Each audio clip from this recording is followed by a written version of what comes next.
Hello everyone, myself Dr. M. Ansari. Welcome back to our YouTube channel वक्त academy.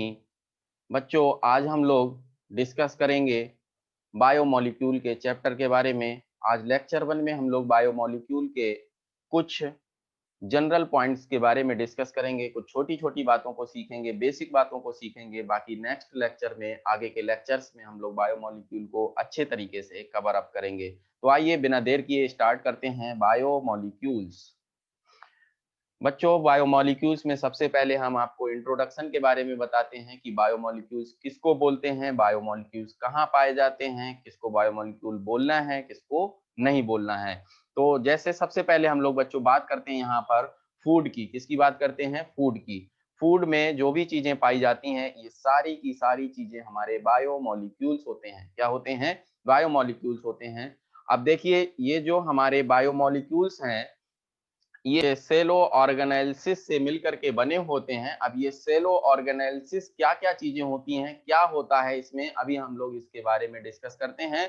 बच्चों, यहाँ पर आप देखिए, ये सारी चीजें हैं। यहाँ पर छोटी छोटी चीजें लिखी गई हैं। जैसे एटम है, एटम के मिलने से मॉलिक्यूल्स बनते हैं, मॉलिक्यूल्स के मिलने से मैक्रोमॉलिक्यूल्स, बड़े बड़े मॉलिक्यूल बनते हैं, फिर ऑर्गेनल बनते हैं। क्या बनते हैं? ऑर्गेनल बनते हैं।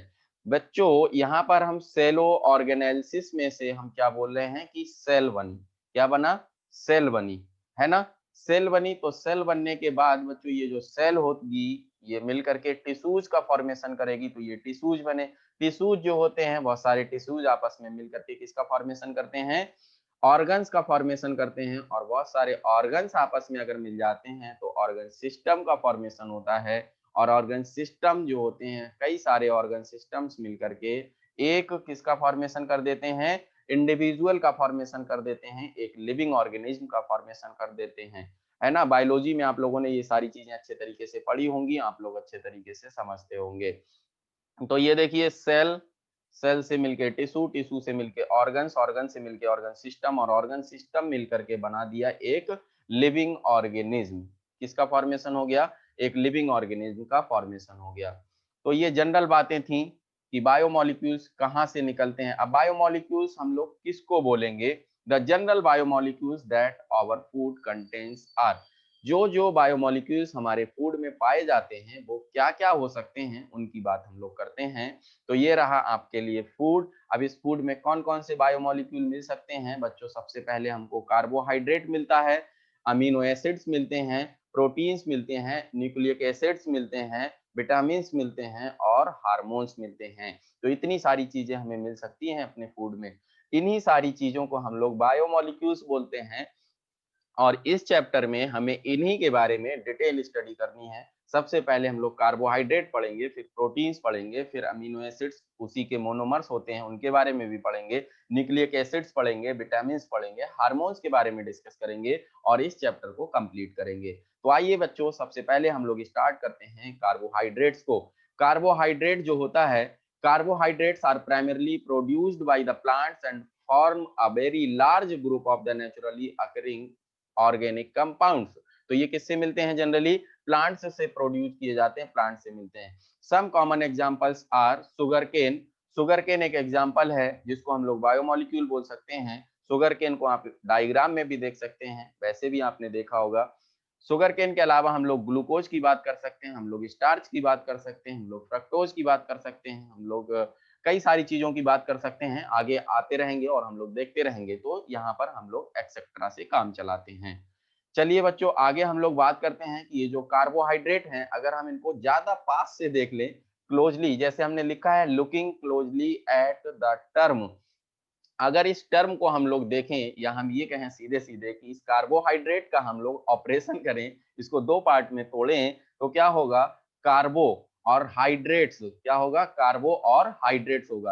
कार्बो मीन्स बच्चों carbon, and hydrates means water. मतलब जो कार्बोहाइड्रेट्स होते हैं वो कुछ नहीं होते हैं, वो कार्बन और वाटर से मिलकर के बने होते हैं, उनको कार्बोहाइड्रेट बोलते हैं। अब इसमें जो वाटर है, वाटर में बच्चों हाइड्रोजन भी होगा और ऑक्सीजन भी होगा। तो अगर हम कार्बोहाइड्रेट में कार्बन, हाइड्रोजन और ऑक्सीजन के रेशियो की बात करें, तो ये रेशियो होता है 1:2:1। अब इसके कुछ एग्जांपल्स लेते हैं हम लोग कि किसको हम लोग कार्बोहाइड्रेट बोलेंगे। पहला एग्जांपल हमने लिया ग्लूकोज का। तो बेटा ग्लूकोज का जो मॉलिक्यूलर फार्मूला होता है वो होता है C6H12O6।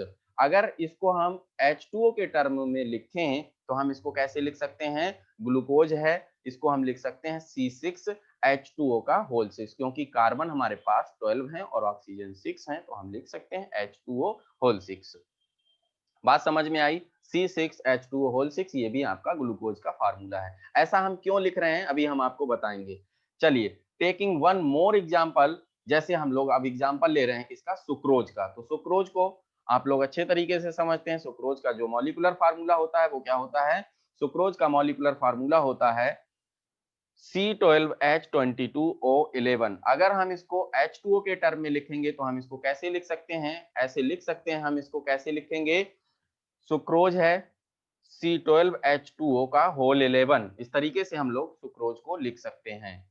Hence these are called carbohydrates। Hydrates of carbon भी इनको बोल सकते हैं, क्योंकि हाइड्रेट्स हैं किसके, कार्बन के, तो कार्बन के हाइड्रेट्स भी इनको बोला जा सकता है। आइए अब हम लोग कार्बोहाइड्रेट्स में आगे की बात करते हैं। जो कार्बोहाइड्रेट्स होते हैं इनका जनरल फार्मूला क्या होता है, या इनको हम लोग जनरली कैसे रिप्रेजेंट कर सकते हैं। तो बच्चों इनका जो जनरल फार्मूला होता है वो होता है CXH2O का होल वाई। अब ये जो X है और ये जो Y है, अभी हम लोग आगे पढ़ेंगे कि X इक्वल टू वाई भी हो सकता है, जैसा कि अभी हम लोगों ने किसके केस में देखा था बच्चों, ग्लूकोज के केस में देखा था, है ना। ग्लूकोज के केस में कितना कितना था, 6 था। और x is not equal to y भी हो सकता है।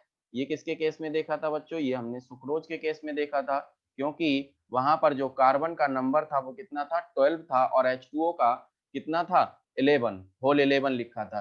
तो ये इक्वल भी हो सकता है x और y, और इक्वल नहीं भी हो सकता है।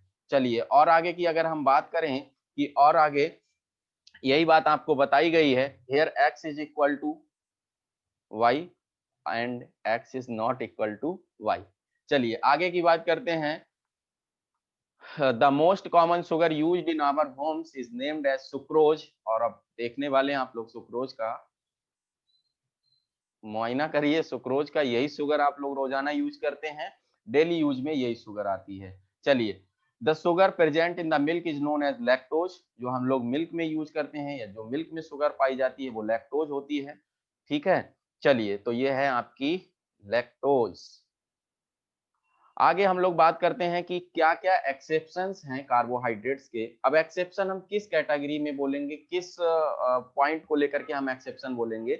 हम इस पॉइंट को लेकर के बच्चों एक्सेप्शंस बोलेंगे आपके सामने कि अगर कोई कार्बोहाइड्रेट के जनरल फार्मूला को फॉलो करता हो और वो कार्बोहाइड्रेट ना हो तो क्या हो जाएगा, वो एक्सेप्शन हो जाएगा। कोई ऐसा हो जो कार्बोहाइड्रेट के जनरल फार्मूला को फॉलो ना करता हो और फिर भी वो क्या हो, कार्बोहाइड्रेट हो, तो वो भी एक्सेप्शन की कैटेगरी में आ जाएगा। यही दो बातें आपको समझनी है। Acetic acid CH3COOH is not a carbohydrate, whereas raffinose C18H32O16 is a carbohydrate। तो यहाँ पर देखिए बच्चों, मैं एक बात आपको बता दूं, यहाँ पर हम एसिटिक एसिड को लिया है हमने, तो CH3COOH की बात कर रहे हैं, तो CH3COOH ये रहा। अगर हम इसको और लिखना चाहें तो हम कैसे लिख सकते हैं, C2H4O2 लिख सकते हैं ना, लिख सकते हैं बच्चों। अगर आप और अगर इसको हम लिखना चाहें तो इस तरीके से भी लिख सकते हैं ना, C2H2O कितना, H2 कितना, H2O का होल ट्वाइस, ऐसे भी लिख सकते हैं। तो यही तो अभी आप लोगों ने पढ़ा था कि C6 हो, CX और H2O का कितना हो, होल वाई। अगर इसको कोई फॉलो करता है तो वो कार्बोहाइड्रेट होता है। ये एसिटिक एसिड इस फार्मूले को, जनरल फार्मूले को फॉलो कर रहा है, लेकिन ये कार्बोहाइड्रेट की कैटेगरी में नहीं आता है। ये बात आपको याद रखनी है। बात समझ में आ गई। It indicate all the compounds which fit into the formula may not be classified as carbohydrate. हमें लगता है अब आप लोग एकदम क्लियर कर पा रहे होंगे। चलिए आगे कुछ एमसीक्यू बन सकते हैं इस पर, एक दो एमसीक्यू देख लेते हैं, फिर आगे की बातें करेंगे। The compound that deviates from the carbohydrate classification. जो कार्बोहाइड्रेट के क्लासिफिकेशन में नहीं आता है वो कौन सा कंपाउंड है, ग्लूकोज, सुक्रोज, फ्रक्टोज और एसिटिक एसिड। अभी तो हम एक्सप्लेन कर रहे थे कि ये एसिटिक एसिड है। कौन है? एसिटिक एसिड है। चलिए अब हम लोग बात करते हैं क्लासिफिकेशन ऑफ कार्बोहाइड्रेट्स में पार्ट 1 की, कि जो कार्बोहाइड्रेट्स हैं उनके पार्ट 1 में हम लोग क्या-क्या पढ़ेंगे उसके बारे में डिस्कस करते हैं। Carbohydrates are also called saccharides. इनको सैकेराइड्स क्यों बोलते हैं? क्योंकि एक ग्रीक वर्ड होता है सैक्रोन, जिसका मतलब होता है शुगर। क्या मतलब होता है? शुगर होता है। ठीक है, तो इसीलिए इनको हम लोग क्या बोल सकते हैं? सैकेराइड्स भी बोल सकते हैं। क्लासिफिकेशन ऑफ सैकेराइड्स, हम लोग यहाँ पर 3 तरीके से क्लासिफिकेशन कर सकते हैं: monosaccharides, oligosaccharides and polysaccharides. Mono means होता है 1, जो हाइड्रोलिसिस, जिसकी हाइड्रोलिसिस ना पॉसिबल हो पाए, क्योंकि मोनो है तो उसकी हाइड्रोलिसिस ना पॉसिबल हो पाए, ऐसा कार्बोहाइड्रेट क्या होगा? मोनोसैकेराइड। ऐसा कार्बोहाइड्रेट जिसकी हाइड्रोलिसिस करने पर 2 से 10 मोनोसैकेराइड्स देता है हाइड्रोलिसिस पर, उसको बोलेंगे ओलिगोसैकेराइड्स। और पॉली का मतलब तो होता है मैनी। ऐसा कार्बोहाइड्रेट जो हाइड्रोलिसिस पर बहुत सारे मोनोमर्स बनाए या मोनोसैकेराइड्स दे, उसको हम लोग बोलेंगे क्या? पॉलीसैकेराइड्स। ठीक, आगे हम लोग अभी डिस्कस करते हैं इनके बारे में। तो आइए सबसे पहले हम लोग मोनोसैकेराइड्स को देखते हैं। A carbohydrate that can not be hydrolysed further to give simpler unit of polyhydroxy aldehyde और कीटोन इज कॉल्ड मोनोसैकेराइड। अभी हमने बताया जो फर्दर हाइड्रोलाइज ना हो पाए उसको हम लोग क्या बोलेंगे? मोनोसैकेराइड बोलेंगे। इसके अबाउट 20 मोनोसैकेराइड्स जो होते हैं वो नेचुरली पाए जाते हैं। नेचुरली 20 मोनोसैकेराइड्स नियर अबाउट पाए जाते हैं। एग्जांपल्स की बात करें तो ग्लूकोज, फ्रक्टोज, राइबोज एक्सेट्रा, ये इसके एग्जांपल्स हैं। अब ओलिगोसैकेराइड्स की बात करें तो ऐसे carbohydrates that yield 2 to 10 monosaccharide units on hydrolysis are called oligosaccharide. अभी हमने आपको बताया जो 2 से 10 मोनोसैकेराइड्स हाइड्रोलिसिस के बाद प्रोड्यूस करते हैं उनको ओलिगोसैकेराइड्स बोलते हैं। एग्जांपल की बात करेंगे अभी हम लोग, they are further classified as disaccharides, trisaccharides, tetrasaccharides. अब सीधी सीधी बात, अगर कोई हाइड्रोलिसिस करने पर 2 मोनोसैकेराइड में ब्रेक हो रहा है तो वो डाइसैकेराइड, 3 दे रहा है अगर तो ट्राइसैकेराइड, 4 दे रहा है तो टेट्रासैकेराइड्स। क्लियर है? Depending upon the number of monosaccharide which provide on hydrolysis. Examples की बात करते हैं बच्चों, यहाँ सबसे पहला एग्जांपल है आपके सामने सुक्रोज। सुक्रोज की अगर हाइड्रोलिसिस करते हैं तो ग्लूकोज और फ्रक्टोज मिलता है। अभी हम लोग हाइड्रोलिसिस करेंगे, ग्लूकोज और फ्रक्टोज को देखेंगे, डिटेल में बातें भी करेंगे। माल्टोज की अगर हाइड्रोलिसिस करते हैं बच्चों तो ग्लूकोज और ग्लूकोज के 2 मॉलिक्यूल मिलते हैं, 2 यूनिट दे रहा है, इसीलिए ये डाइसैकेराइड के एग्जांपल्स होंगे। इतनी बातें क्लियर हो गई, तो आगे चलते हैं। पॉलीसैकेराइड्स की बात करते हैं। Carbohydrates which yield a large number of monosaccharides unit on hydrolysis are called polysaccharide. ऐसे पॉलीसैकेराइड्स, ऐसे कार्बोहाइड्रेट्स जो क्या करते हैं? Large number of monosaccharides units provide करते हैं ऑन हाइड्रोलिसिस, उनको क्या बोलते हैं? पॉलीसैकेराइड्स बोलते हैं। एग्जांपल्स की बात करें तो स्टार्च, सेलुलोज, ग्लाइकोजन्स, गम्स एक्सेट्रा, बहुत सारे एग्जांपल्स हो सकते हैं। आगे हम लोग डिटेल में इनकी बात करते रहेंगे। क्लासिफिकेशन ऑफ मोनोसैकेराइड्स की बात करते हैं बच्चों, यहाँ पर it is based on the number of carbon atoms and functional group. किसके बेसिस पर बात करेंगे हम लोग? Number of carbon atoms and functional group के बेसिस पर बात करेंगे। तो आइए यहाँ पर हम लोग एक टेबल की हेल्प से इसको समझते हैं। फर्स्ट कॉलम में हम लोग लिखेंगे number of carbon atoms, second में लिखेंगे जनरल टर्म में उसको क्या बोलेंगे, एल्डिहाइड अगर ग्रुप लगा होगा तो क्या बोलेंगे, और कीटोन ग्रुप लगा होगा तो क्या बोलेंगे। यहाँ हमने ले लिया 3 कार्बन का कोई भी, तो उसमें हम लोग जनरल टर्म में बोलेंगे ट्रायोस। अगर उसमें एल्डिहाइड ग्रुप प्रेजेंट है तो उसको बोलेंगे एल्डोट्रायोज, और अगर कीटोन ग्रुप प्रेजेंट है तो कीटोट्रायोज। जल्दी जल्दी आप इसको समझिए। 4 है तो टेट्रोज बोलेंगे, एल्डिहाइड ग्रुप है तो एल्डोटेट्रोज बोलेंगे, और अगर कीटोन ग्रुप है तो कीटोटेट्रोज बोलेंगे। 5 कार्बन का अगर कोई कार्बोहाइड्रेट है या कोई मोनोसैकेराइड है तो उसको हम लोग पेंटोज बोलेंगे जनरल टर्म में। अगर एल्डिहाइड ग्रुप रखता है तो एल्डोपेंटोज बोलेंगे, और अगर कीटोन ग्रुप रखता है तो कीटोपेंटोज बोलेंगे। इसी तरीके से 6 कार्बन का अगर कोई मोनोसैकेराइड है, उसमें 6 कार्बन है तो हेक्सोज बोलेंगे। अगर एल्डिहाइड ग्रुप के साथ में है तो एल्डोहेक्सोज, अगर कीटोन ग्रुप के साथ में है तो कीटोहेक्सोज। अगर 7 कार्बन का कोई मोनोसैकेराइड है जनरल टर्म में उसको हेप्टोज बोलेंगे, और अगर एल्डिहाइड ग्रुप रखता है तो एल्डोहेप्टोज, और अगर कीटोन ग्रुप रखता है तो कीटोहेप्टोज बोलेंगे। इतनी बातें क्लियर हैं, कुछ इसमें था नहीं, बहुत आसान सी बात थी, आप लोगों ने समझ ली। एमसीक्यू की बात करते हैं, राइबोज इज अ, बताइए बच्चों राइबोज क्या है? मोनोसैकेराइड। अच्छा, मोनोसैकेराइड है। क्या है? मोनोसैकेराइड है। सीधी सीधी सी बात है कि राइबोज एक मोनोसैकेराइड है, आप लोग जानते हैं, अच्छे तरीके से समझते हैं। पॉलीसैकेराइड्स इज, कौन सा पॉलीसैकेराइड है इनमें से? Glucose, sucrose, starch, fructose. अभी हम लोगों ने स्टार्च को पढ़ा था पॉलीसैकेराइड के एग्जांपल में, तो इसका आंसर होगा स्टार्च। बच्चों अब हम बात करते हैं क्लासिफिकेशन ऑफ कार्बोहाइड्रेट्स पार्ट 2 की।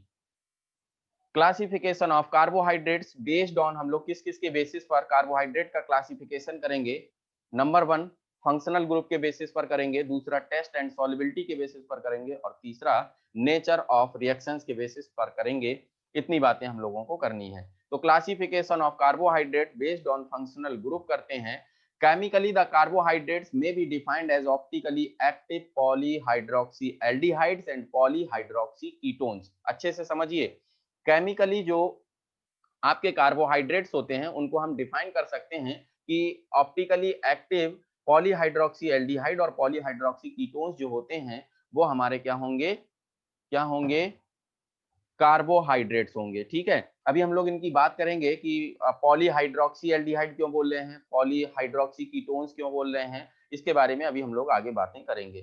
तो केमिकली और फंक्शनल ग्रुप अगर हम देखें तो ग्लूकोज की बात करते हैं बच्चों। ग्लूकोज का मॉलिक्यूलर फार्मूला C6H12O6 होता है। क्या होता है? C6H12O6, आप लोग पीछे देख चुके हैं। इसमें 6 कार्बन इस तरीके से आप लोगों ने एक लाइन में अरेंज किए। इसके बाद में यहाँ पर हम लगाते हैं CHO ग्रुप, ये कार्बन नंबर 1 होगा, इस पर हम लोग लगाते हैं एल्डिहाइडिक ग्रुप, तो कार्बन नंबर 1 पर पाया जाता है एल्डिहाइडिक ग्रुप, और कार्बन नंबर 6 पर आप अगर देखें तो यहाँ पर पाया जाता है एल्कोहलिक ग्रुप, और वो एल्कोहलिक ग्रुप जो है आपका प्राइमरी एल्कोहलिक ग्रुप है। कौन सा है?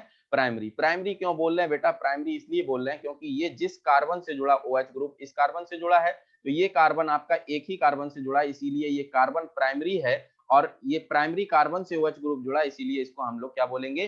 प्राइमरी अल्कोहलिक ग्रुप बोलेंगे। अब बाकी के जो आपके OH और हाइड्रोजन होते हैं उसको किस तरीके से आप अरेंज करेंगे? तो याद रखिएगा बच्चों, एक बार AIPMT में ये क्वेश्चन पूछा गया था और इस क्वेश्चन को गलत कराया गया था OH की पोजीशंस के बेसिस पर। अभी हम लोग आगे अगले लेक्चर में ग्लूकोज की जो रिएक्शंस पढ़ेंगे वहां पर हम आपको ये बात बताएंगे, है ना। और ये बात एनसीईआरटी में भी इस तरीके से लिखी गई है कि मतलब CHOH का होल 4 करके लिख दी गई है। तो ये जो इतनी चीज है इसको सीधे सीधे CHOH का होल 4 करके लिख दिया गया। उसमें नहीं पता चलता कि कौन से OH ग्रुप की पोजीशन किधर होगी, कौन से कार्बन पर OH ग्रुप किधर लगा होगा। तो बच्चों ये बात आप याद रखिएगा, हमने यहाँ पर इसीलिए इसका ओपन स्ट्रक्चर बनाया है जिससे कि आपको याद रहे कि कौन सा कार्बन और किस पोजीशन पर OH ग्रुप को रखता है, किधर OH ग्रुप पाया जाता है, लेफ्ट हैंड साइड में कि राइट हैंड साइड में। तो इसमें सीधी सीधी बात बच्चों याद रखिएगा, फर्स्ट कार्बन पर एल्डिहाइडिक ग्रुप पाया जाता है, 6 कार्बन पर प्राइमरी अल्कोहलिक ग्रुप पाया जाता है, और कार्बन नंबर 3 पर आपका जो OH ग्रुप होता है वो लेफ्ट हैंड साइड में। बाकी के जितने कार्बन बचेंगे सब पर अगर OH ग्रुप प्रेजेंट हो रहा है, वैलेंसी अगर पूरी नहीं है तो OH ग्रुप लगेगा। फर्स्ट की और 6 की बात कर चुके हैं, 3 में लेफ्ट हैंड साइड में लगा चुके हैं, तो बचेगा आपका कौन सा? 2, 4 और 5। तो 2 और 4 और 5 वाले कार्बन पर आप लोग OH ग्रुप राइट साइड में लगाएंगे। बाकी ये जो 2, 3, 4, 5 ये कार्बन बचे हैं आपके, इन कार्बन पर आप ऐड कर देंगे हाइड्रोजन एटम्स को इस तरीके से। ये ग्लूकोज का स्ट्रक्चर आपको समझ में आया। अभी एक चीज और हम आपको बताते हैं कि ग्लूकोज में कितने सेकेंडरी OH ग्रुप होते हैं, कितने सेकेंडरी अल्कोहलिक ग्रुप होते हैं। तो यहाँ देखिए बेटा, यहाँ पर सारी बातें हो चुकी थी, ये बात आपने समझ ली थी कि ये वाला आपका प्राइमरी अल्कोहलिक ग्रुप है। बाकी देखिए ये वाला आपका सेकेंडरी अल्कोहलिक ग्रुप, ये सेकेंडरी अल्कोहलिक ग्रुप, यहाँ सेकेंडरी अल्कोहलिक ग्रुप, और ये सेकेंडरी अल्कोहलिक ग्रुप, टोटल मिला के 4 सेकेंडरी अल्कोहलिक ग्रुप हैं इसमें। कैसे हैं, क्यों इनको सेकेंडरी बोल रहे हैं? क्योंकि जिस कार्बन से OH लगा है बेटा वो अदर 2 कार्बन से जुड़ा है, इसीलिए वो सेकेंडरी कार्बन है, इसीलिए इसको हम बोलेंगे सेकेंडरी अल्कोहलिक ग्रुप। यही कंडीशन इसके साथ है, यही इसके साथ है, और यही इसके साथ है, इसीलिए इसमें सेकेंडरी अल्कोहलिक ग्रुप जो है वो कितने हैं बच्चों? 4 हैं।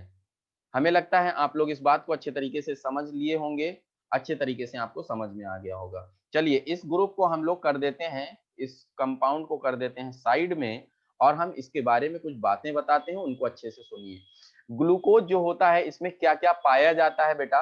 अभी आपने देखा कि एल्कोहल ग्रुप पाया जा रहा है, एल्डिहाइड ग्रुप पाया जा रहा है और एल्डिहाइड ग्रुप एक था, और एल्कोहलिक ग्रुप कई थे। कई का मतलब यहाँ पर टोटल 5 एल्कोहलिक ग्रुप थे, तो 5 के लिए हम लोग यूज करेंगे पॉली, और OH है तो हाइड्रोक्सी बोलेंगे, क्योंकि एल्डिहाइड ग्रुप यहाँ पर क्या है, सीनियर फंक्शनल ग्रुप है, तो इसीलिए OH जो होगा उसको हम लोग हाइड्रोक्सी बोलेंगे, यहाँ पर उसका हम लोग यूज करेंगे प्रीफिक्स, तो पॉली हाइड्रोक्सी एल्डिहाइड बोलेंगे। इनके मिलने से क्या बनेगा? Poly hydroxy aldehyde. मतलब ये जो ग्लूकोज है वो क्या है? एक पॉलीहाइड्रोक्सी एल्डिहाइड है, उसमें कई सारे OH ग्रुप, मतलब 5 OH ग्रुप हम पूरा बता चुके हैं आपको, और एक एल्डिहाइडिक ग्रुप है, तो इसीलिए इसको बोलते हैं पॉलीहाइड्रोक्सी एल्डिहाइड। अभी हम लोग यही सब बातें फ्रक्टोज में भी देखेंगे। चलिए भाई अब देख लेते हैं फ्रक्टोज में।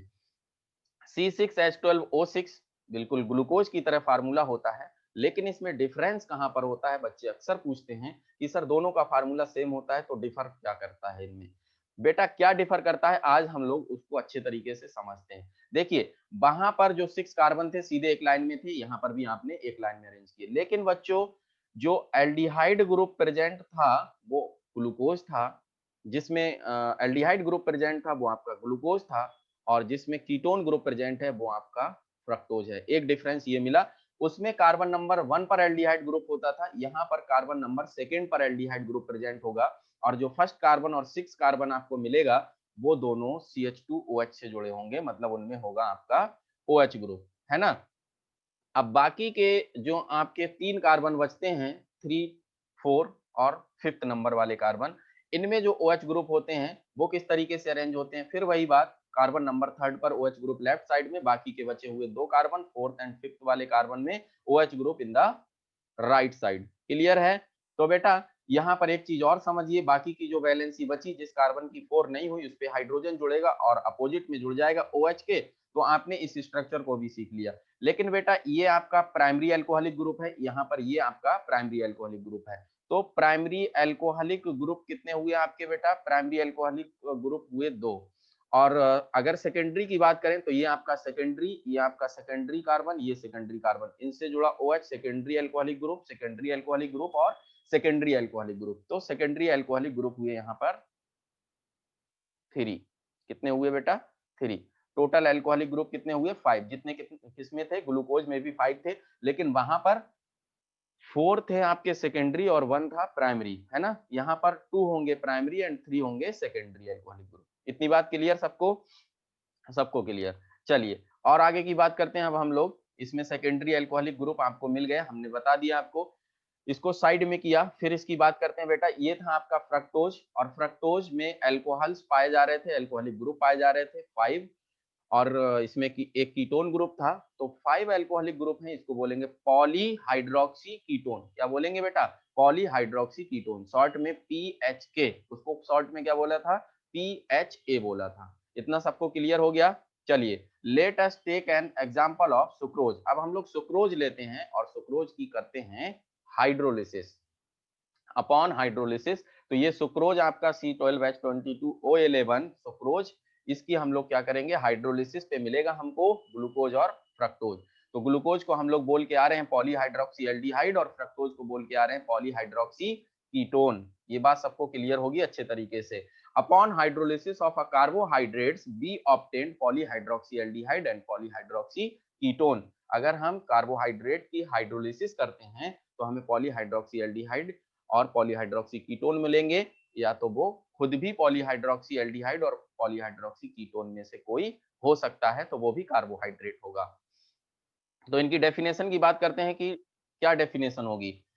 कार्बोहाइड्रेट्स आर पॉलीहाइड्रोक्सी एल्डिहाइड या पॉलीहाइड्रोक्सी कीटोन और compounds which on hydrolysis give polyhydroxy aldehyde और पॉलीहाइड्रोक्सी कीटोन। मतलब कार्बोहाइड्रेट्स जो होते हैं वो या तो पॉलीहाइड्रोक्सी एल्डिहाइड होते हैं या पॉलीहाइड्रोक्सी कीटोन होते हैं, या तो ऐसे कंपाउंड होते हैं जो हाइड्रोलिसिस पर पॉलीहाइड्रोक्सी एल्डिहाइड दें या पॉलीहाइड्रोक्सी कीटोन दें, है ना। ये हो गई आपकी कार्बोहाइड्रेट की definition. Classification of carbohydrate based on taste की और सॉल्युबिलिटी पर हम लोग बात करते हैं। शुगर्स और नॉन शुगर्स होते हैं। अब बात करते हैं शुगर्स की प्रॉपर्टीज की। शुगर्स की क्या क्या प्रॉपर्टीज होती हैं? तो शुगर्स आपको पता है, अभी आपने शुगर देखी थी क्रिस्टलाइन फॉर्म में होती है, दूसरी चीज स्वीट टेस्ट की होती है, मीठी होती है टेस्ट में, और पानी में सॉल्युबल होती है, तो वाटर सॉल्युबल होती है। क्वेश्चन अगर आपसे पूछा जाए कि sucrose is soluble in water, why, क्यों सॉल्युबल होती है, तो आंसर होगा आपका हाइड्रोजन बॉन्डिंग। आइए अब नॉन सुगर्स की प्रॉपर्टीज के बारे में डिस्कस करते हैं कि जो नॉन सुगर्स हैं इनकी क्या क्या प्रॉपर्टीज हैं। तो नॉन सुगर्स जो होते हैं वो एमॉर्फस सॉलिड होते हैं और ये टेस्टलेस होते हैं, इनमें कोई टेस्ट नहीं होता है, और इनसॉल्युबल इन वाटर होते हैं, पानी में डिसॉल्व नहीं होते हैं।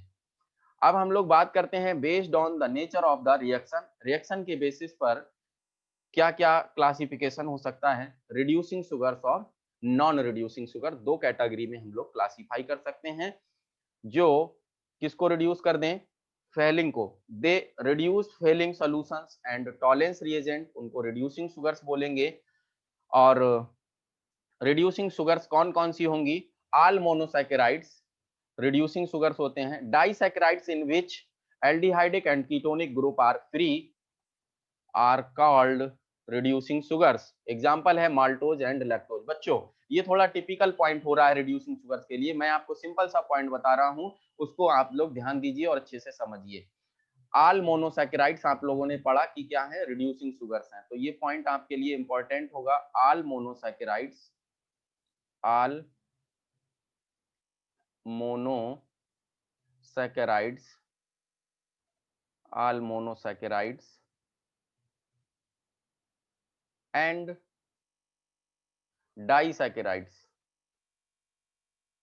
अभी आप लोग चौंक जाएंगे ये पॉइंट पूरा होते ही। All monosaccharides and disaccharides are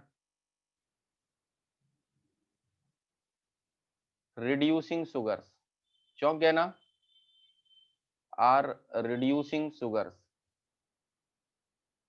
All monosaccharides and disaccharides are reducing sugars except, अच्छा एक्सेप्ट भी था, हाँ एक्सेप्ट, एक्सेप्ट क्या बच्चों, सुक्रोज। बस इतनी बात आपको समझनी है कि सुक्रोज, डाइसैकेराइड में सिर्फ और सिर्फ सुक्रोज जो है वो आपका रिड्यूसिंग शुगर नहीं होता, बाकी सारे के सारे मोनोसैकेराइड और डाइसैकेराइड रिड्यूसिंग शुगर्स होते हैं।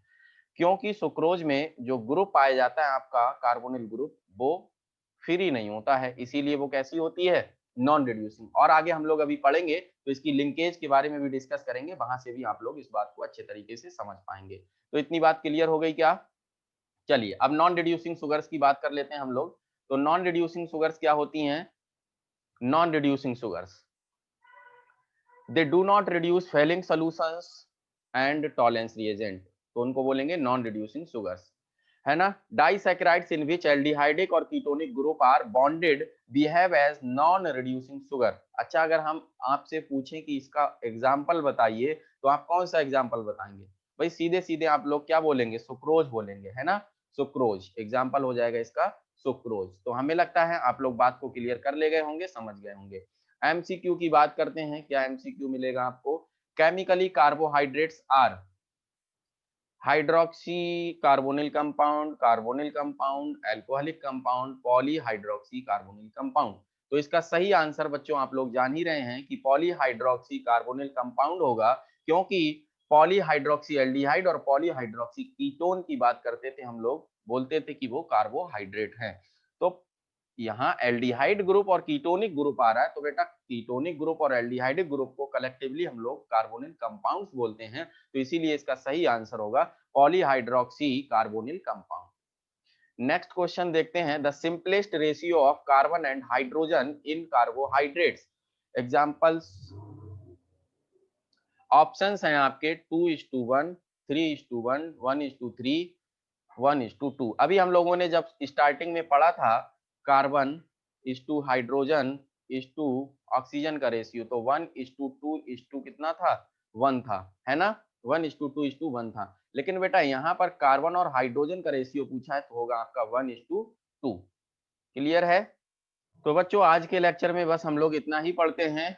अगर आपको वीडियो अच्छा लगा तो वीडियो को लाइक करिए, अपने फ्रेंड्स के साथ शेयर करिए, और अगर आप चैनल पर पहली बार आए हैं तो आप चैनल को सब्सक्राइब कर लीजिए और बेल आइकन को भी प्रेस कर लीजिए, जिससे आने वाली वीडियोस के नोटिफिकेशंस आपको मिलते रहें। और आप लोग इस वीडियो को ज़्यादा से ज़्यादा लोगों तक शेयर करिए, क्योंकि मैं आपके लिए ऐसे वीडियोज़ को लेकर के आता रहता हूँ। Thank you so much for watching the video.